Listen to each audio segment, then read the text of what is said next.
Okay, and welcome again to the Explaining History podcast. Now, I'm greatly honoured this week to have David Veevers, lecturer in early modern history at Bangor University, and also author of The Great Defiance, which is kind of one of a number of books that kind of re-examine and re-explore the legacy of the British Empire. If you're here in the UK listening, this has been in terms of kind of popular historiography, a kind of a contentious and key issue for at least a decade, I would say. And the Black Lives Matter movement, the plans to tear down statues of Cecil Rhodes and all, and this kind of moment we're in means that not only are there a sheaf of new, very reactionary titles about weren't if helmets and bayonets a fabulous thing, but also a range of new books, Empire Land and things like that, looking at the legacy of empire in a far more critical way. Now, the Great Defiance, which I'm reading at the moment, is an excellent kind of re-examination of looking at the resistance to the British Empire, and wherever you are in the debate, whether you see the empire as being a kind of a sort of benign progressive force, whether you see it as being oppressive, or whether you exist somewhere in the middle. If we leave out the stories of the people who fought and resisted empire, then we're not really looking at a whole picture. But anyway, I'm telling David's a thesis here. But I'd like to anyway welcome David, and you can tell us the kind of the core arguments of the Great Defiance. Yeah, well, I mean, you've explained it a lot better than I have over the past year or so. Listen, thanks for inviting me. It's a real pleasure to come and talk about it. Yeah, so it's I mean, the Great Defiance. I mean, maybe its subtitle helps a little bit, as how the world took on the British Empire, and so all it does, I think, in its simplicity. And when I pitched the book, it was a really simple pitch. It's just that we have lots of histories of the British Empire as this kind of centrifugal force, emanating out from Europe and conquering these regions, often quite spectacularly.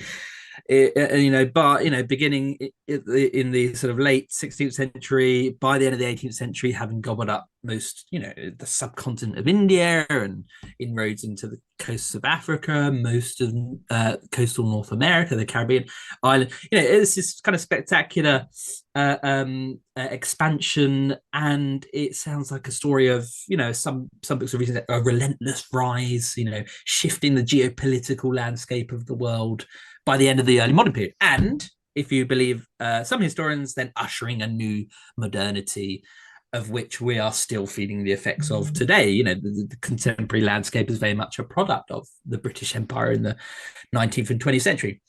Now, that's a fantastic narrative. But for me, my research over the past almost 15 years now, in which I tend to study the non-European societies and political entities that encountered the British during this period, is that these were very kind of complex and powerful societies and economies and militaries, and I saw a expansion that was far more checkered, far more uneven, advancing in some parts of the world, retreating in others, abandoning other parts, compromising for centuries into.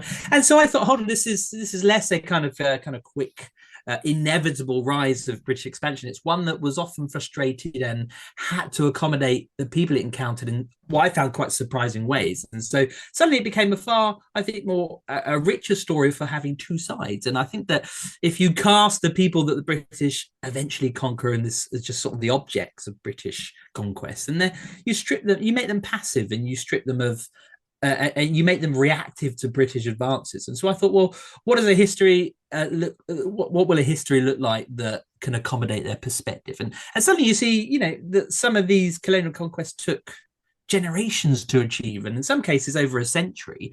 Mhm. And so I think that made the kind of pendulum of power swing back from the British to a lot of these societies that they attempted to conquer, and some that they never could. And so for me, that was, as you put it quite eloquently earlier, a history of the British Empire in which it's not just the British that the agents have changed. Yeah. It's a variety of non-European and indigenous people. So I brought them into the story, and hopefully I've just given another aspect of that history that we haven't had too much of so far.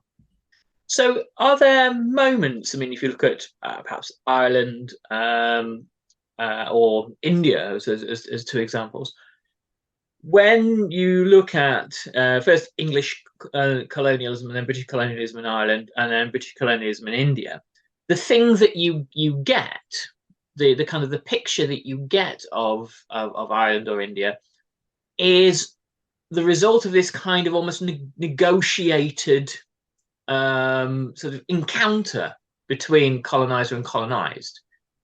If it were, some some other kind of imperial story, one that was sort of kind of outrightly genocidal from the beginning, of which there have been, then it's not quite like that. But I get the sense that where the expansion of empire meets resistance, something kind of happens there, and it shapes the outcome. Is that kind of, I'm speaking in broad generalizations, but is that sort of what we mean here? Yeah, no, I think that's generally the framework that I certainly find, and I'm not the only one. Let me say that there are, tons of scholars before me, and at the moment looking at these kind of complicated. I mean, often in the Atlantic context, we call it the middle ground. Where Europeans meet indigenous entities and cultures and have to sort of find their way and adapt and often accommodate them. In the Indian Ocean context, we may think of it more as a negotiation between the world superpowers. You mentioned India, so the Mughal Empire, not just the Mughal Empire. There's a whole host of empires and sultanates that Britain has to sort of adapt to rather than steamroll over because it can't. Even in Ireland. So what I wanted to do is I wanted to start the book with Ireland because we often don't start histories of the British Empire with Ireland. Ireland is under Henry VIII, created into a kingdom of which the English monarchs rule, and therefore it's often just subsumed into domestic English history. And any wars that take place there are uprisings against the monarch to be crushed. But no, that's an Anglo-centric perspective. Ireland is the first colony of the British Empire, and it remains so all the way through. Even up into beyond the Cromwellian reconquest of Ireland, it's treated differently from Scotland, for example.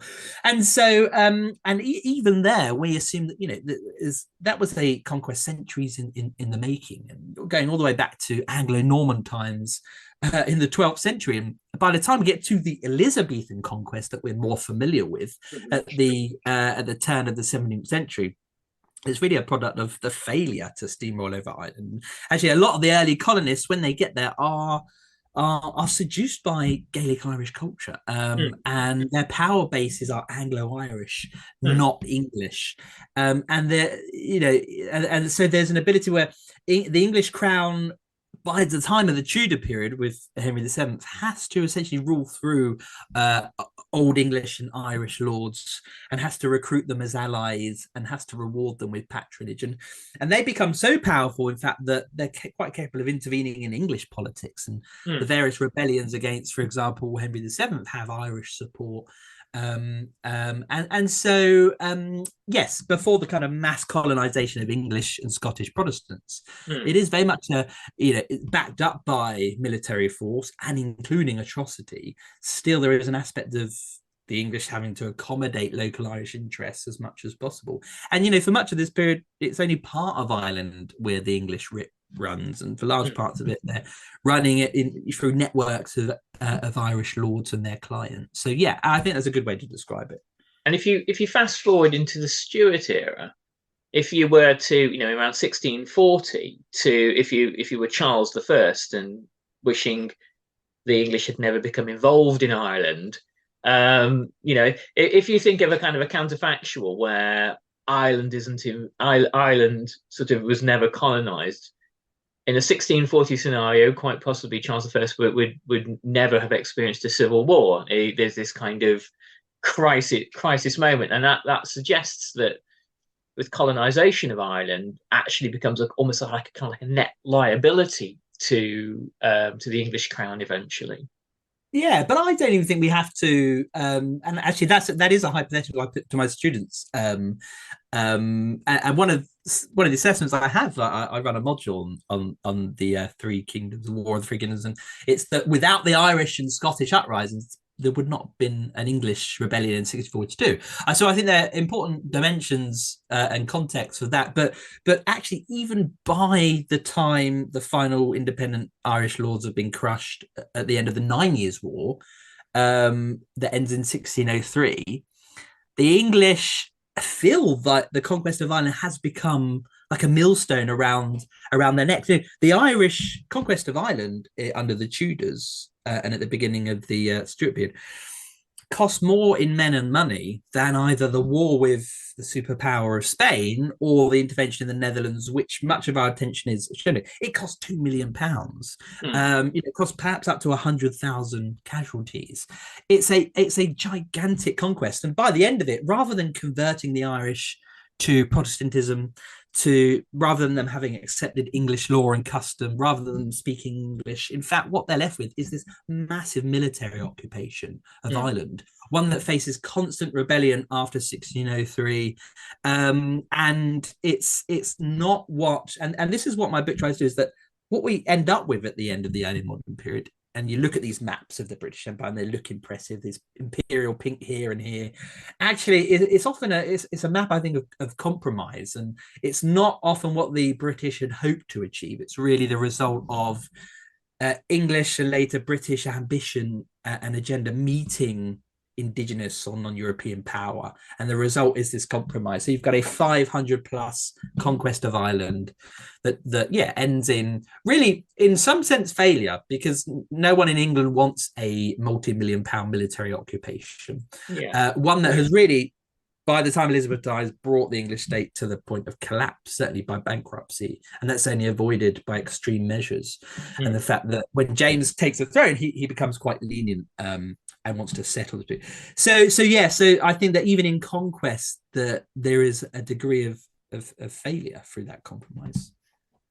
There are countless different kind of debates about the nature of the British Empire, and you essentially almost from kind of high school level onwards, there's this discussion of was it the empire of trade, was it the empire of conquest, and it depends when you ask. But obviously, when you talk about Ireland, the whole point of having an empire, no matter who you are, is to not make the dominant country poorer. That's really kind of the kind of rookie error.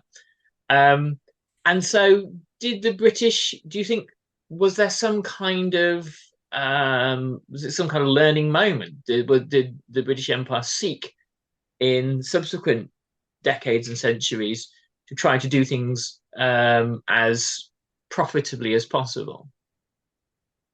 I think it's working on two levels here, and I think that if we kind of break it down, if we break colonialism or imperialism down to two different levels, you've got the sort of the role of the state or the crown in the earlier period, and its aims and ambitions and the impact that colonization has on them. And then you've got a second level of it's the individual colonists and officials involved in these schemes of conquest and colonialism. And so I think that we can't see it sort of as an English or British thing overall. And even within that, you've got things like companies and corporations that are involved. And some historians see the kind of British Empire more as like this matrix or this kind of quilt, this patchwork of different colonial entities operating.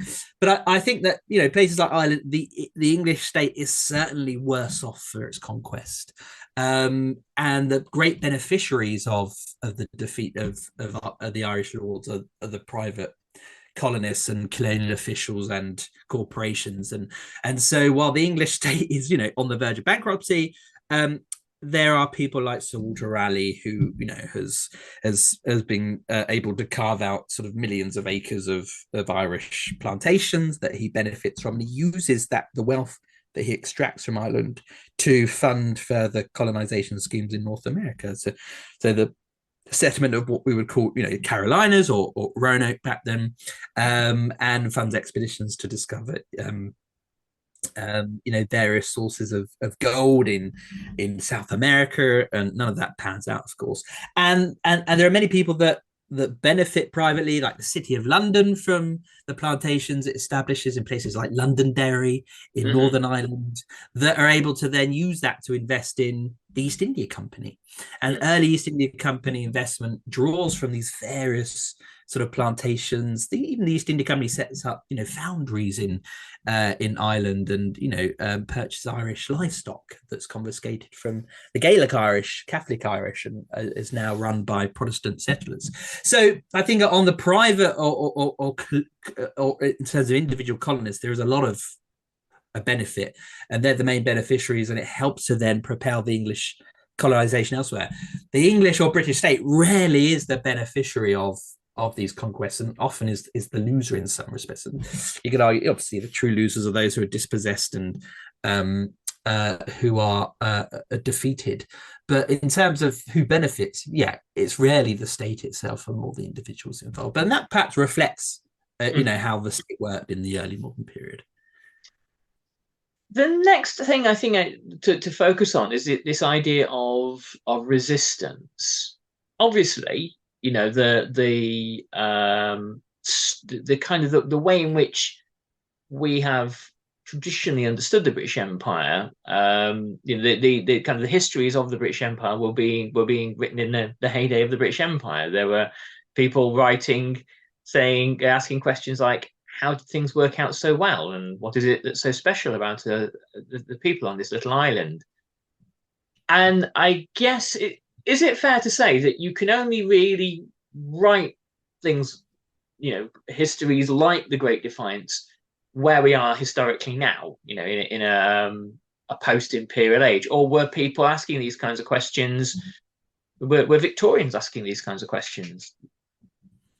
Yeah, I think that's a really good question. I think that's a difficult one. I mean, when I did the research for this, I was struck by the fact that lots of contemporaries did realize that what they were doing to the indigenous people of the Caribbean, for example, or the indigenous Americans, in places like Virginia and elsewhere, were horrific and were wrong.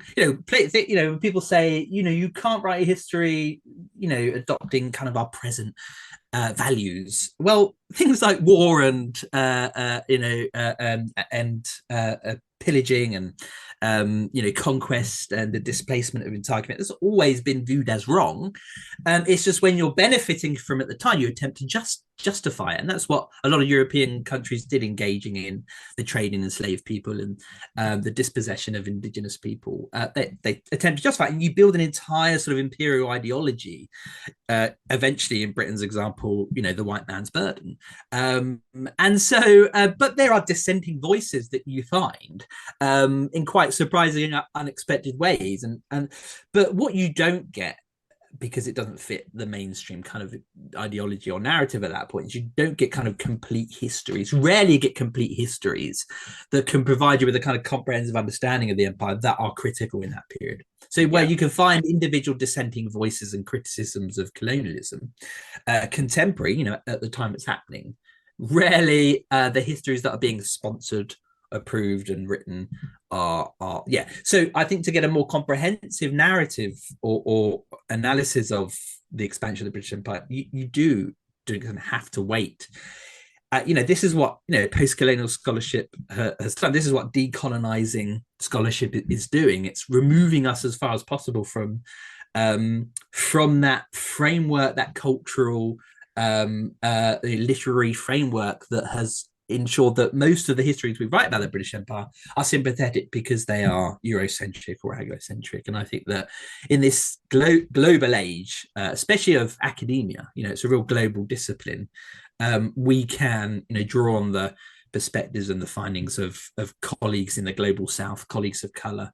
And that will essentially help to decenter our perspective. At the end of the day, as a white man from Britain writing this, I can only shift that view. So if I have to rely on the fantastic scholarship being done elsewhere, and a lot of these places are former colonies of the British Empire, and so I think yes, we need to be as removed as we are now, but even then, there's only a certain amount of we could do in the global white north, really. Yeah. And so, and there's also a fine line, between using or promoting and integrating the research done by colleagues outside of Europe, and also not exploiting their labor to use in our British histories of the rest of the world. And so that was a challenge of the book, and whether I've done that successfully or not, I don't know. But I don't think that should necessarily stop us trying as much as possible to decolonize our histories of empire, which sounds like a complete contradiction. But unless we're going to push as much as this idea of objectivity, I think we have to do that. Otherwise, it will always be a British history. And at the moment, I mean, listeners to this podcast will know that I've talked with a number of scholars in the last couple of months on similar topics to this. At the moment, obviously, we're in this kind of vociferous kind of cultural battle for the ownership of. I mean, it's a very crude way of putting it, but essentially for the ownership of this narrative around the British Empire and slavery and colonialism. Why do you think we are in this moment now, in terms of the intensity of this debate? I think, I mean, it's such a, it's one of those questions that I certainly have, been consumed by in the past few years. And I've spoken to lots of people and I've written things and distilled my ideas. But even every time it's asked anew, I still think, oh, God, that's such a, I feel like I'm so involved in it. It's kind of hard at some point to pull yourself out and gain perspective. So what I find really interesting, I have said this before, I think in some ways it's slightly coincidental, because what you find in the production, so, we've been, the scholarship on the British Empire and imperialism, with the advent of global history in the past 20 years, has been going in this direction anyway, including and accommodating the perspectives of the colonized as well as the colonizer. That's naturally been happening in academic scholarship, certainly in the global north, places like Europe and North America for the past 20 years. Happening elsewhere in places like India, since post-colonial scholarship in the 70s and 80s. And thankfully, it's been Indian historians that have taken the lead in understanding the British Empire in places like India.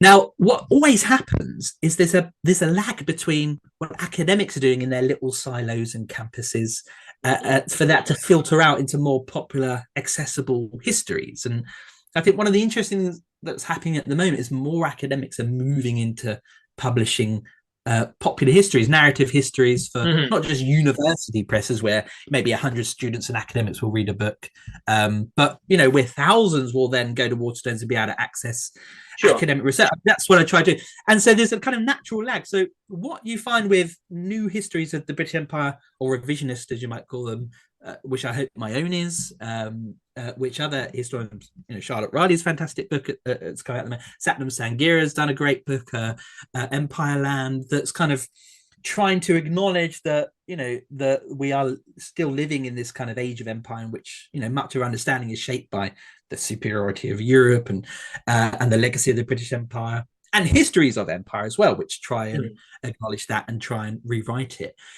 Is that they're just happening at a time when things like you mentioned the Black Lives Matter movement, the toppling of Edward Colston's statue, and so a lot of the books that have come out, my book, Charlotte's book, were already underway. They were already being written and being researched. This book and these take 5 to 10 years to research and write. And so and as I was finishing my book and all this was unfolding, the conversation was about empire was shifting. I had to kind of accommodate that and address that in my introduction and elsewhere. And so in a way, it looks like a kind of concerted effort, like academics are jumping on the contemporary shifts and changes and capitalizing from that. And whether there is, I don't know. But I can say that a lot of the books that have come out in the past 2 years, that a certain position in this conversation of condemning and suggesting of woke and blah blah blah, are just the product of academic scholarship gradually filtering out into more accessible forms. So in a way, I think it's incidental. And then so you get this kind of contemporary shift and this conversation about statues and our imperial past, and the formation of reactionary groups that are combating that, like History Reclaimed and that sort of thing. And then that happening at a time, and so it looks like it's a public contentious issue that's brewing in country, when actually I think, and certainly from revisionists like myself, this is just part of the research that we've been doing and have been doing is for 10-20 years. And then the second part of that answer, if I could just take another minute or so, is that the history has become so contentious because it's one of those disciplines that has real, and all disciplines have real societal impact, but it speaks to our sense of identity, our heritage, our culture. And so any attempt to shift our understanding, or hopefully to revise our understanding about our past and therefore our identity and our culture, around race and even religion and international relations, is naturally going to spark a backlash and be a contentious, divisive issue. And I think that academics have just been caught on the front line of that, mostly because we are now kind of entering that public space and producing these books for a wider audience. And so I think, as I said, I think we've just been caught up in that. But it is, if you write a book saying, oh, actually, maybe we were the baddies, according to the people that we conquered, which is a natural assumption. Victims of conquest will cast you as the baddies. That then speaks to people that are not even historically literate, that are not even, that perhaps didn't even go to university and have had no kind of participation in the academic debates around this, will naturally feel like that they should participate because it questions their identity and their understanding of who they are, religion. And so if you look back and think, well, obviously this is going to be an explosive issue. And, in a way, that great. That's what history should do. It should challenge and have some kind of impact. And I'm glad I work and write and research in an area that is sparking this massive conversation. That it is spilling over into a kind of, I think, a rather nasty conversation in which there are groups who are being victimized and attacked because of it. Now it's folded into this whole conversation around wokeness and race. I think that's the great pity. But I think the fact that people are talking about the British Empire, I can never be disappointed about that, even if not everyone shares my perspective. The Zoom clock is running down. I think a kind of like a final thought is sort of encapsulated in what you said there, in that the thing I always try to do on this podcast is to recomplicate history, which might sound like a kind of a bad thing to do, but I think it's really, really important. And I think the Great Defiance is like this kind of recomplication of this story you get told in school. Actually, in fairness to a lot of school colleagues that I have, the teaching on the British Empire has leapt ahead in recent years, and then wonders have happened. But I still think that by not being able to hear about resistance, and by seeing this kind of version of history as the colonizers, the savages, and the victims, to be crudely, we miss one heck of a trick. And so I think that the value of the Great Defiance, and I think this is why I would urge my listeners to purchase it. As I always say, from an independent retailer, Amazon has more and far too much money already. Is to engage in that recomplication. So that's my plug for the book. Thank you. I appreciate it. David, we must finish in a moment, but I was wondering, might there be an opportunity to continue this conversation at some point in the future? There's a heck of a lot more to be said about the early modern kind of expansion of the British Empire. Would you be? Yeah, absolutely. I love it. And I'd love to be able to talk maybe a little bit more about some of those less known people and communities that came under attack and sustained quite a successful intergenerational, centuries long resistance. That would be great to bring those to your audience a bit more. Fab. Well, it's been too brief already, but I will drop you a line and we'll arrange a thing. Super. Thank you, Nick. Okay. That's brilliant.